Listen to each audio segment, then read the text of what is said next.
Flashlightan ko. Ma, bakit may tumutubo dito? Saan ba? Patingin. Bakit may tumutubo? Patingin nga. Para makita ko ng malaki. Alin dyan? Ituro mo. Ipin yan, anak eh. Alin nga dyan? Alin dyan?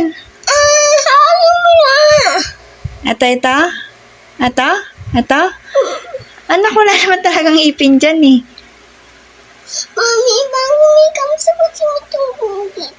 May gums kang tumutubo? Hindi tutubo ang gums, anak. Ang tumutubo ipin. Iyak ka. Hindi tutubo ang tinutubo.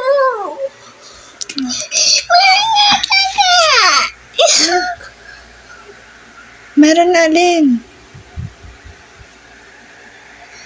Kumagalaw yung kamsa, walang tumutubo. Gumagalaw yung gums? Tingin niya. Nakikita ko, anak. Alin ito? Ito? Ipin yan, anak eh. Ano ba? Ba't natatakot ka? Ilawan mo na kasi. Bianca, ba't natatakot ikaw? Ba't matakot? Ganyan talaga lahat. Kasi ako nakakita. Lagi kang nagkakaganyan, anak. Ganyan talaga. Marami pa yung matatanggal.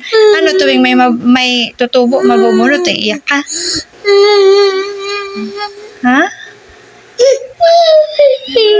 Bianca. Anak, huwag ka matakot. Lahat dumadaan sa ganyan. Lahat dumadaan sa ganyan, anak. Nagkakasugat eh. Nagkaka? Sugat. So, yung pag tumatalon-talon ka, okay lang sa'yo kahit magkasugat. Pero Ayaw yan, ko magkasugat sa punganga ko eh. Mahirap yun eh. ano mas mahirap? Paano mas mahirap yun? Sakit yun eh. Hindi na ano?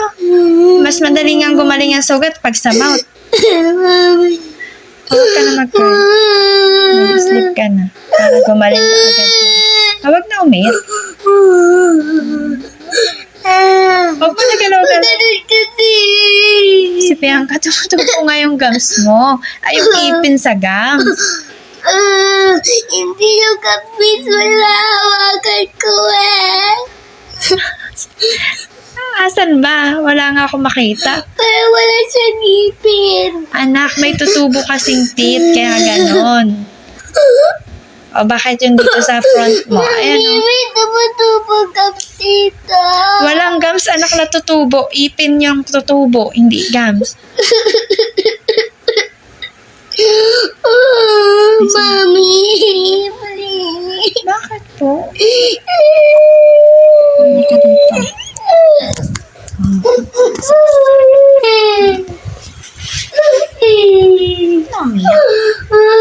Anak, lahat na dumadaan sa ipin na ganyan.